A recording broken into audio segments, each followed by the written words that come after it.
السلام علیکم ورحمت الله وبرکاتو. کورنۍ چارو وزارت په تېره اونۍ کې خپرونې ته ښه راغلاست.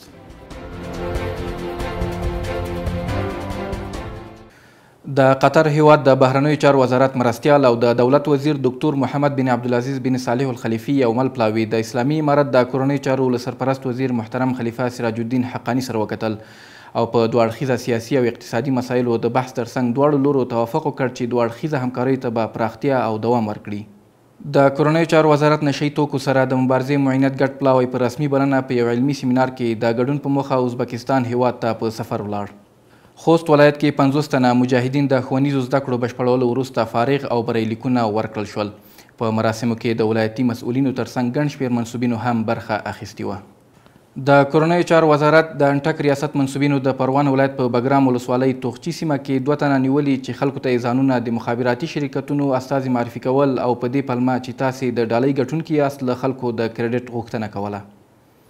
لغمان ولایت کې د قومي شخړې مخه ونیول شوه.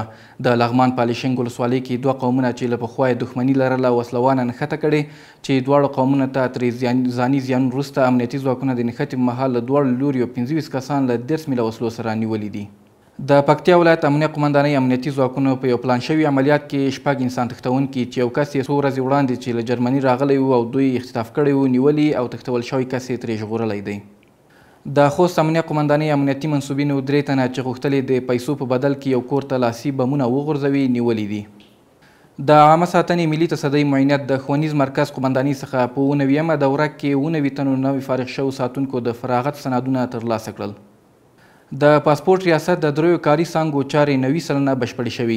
کابل کې د پاسپورت لوی ریاست په اډانه کې د جوړېدونکې 3 څانګې تخنیکي او اداري چارې بشپړې او ډېر ژر به د مراجعینو په مخ خپل خدمات پیل کړي. دا وې د دې اونۍ لاسته راوړنې. تر بیا ښې چارې.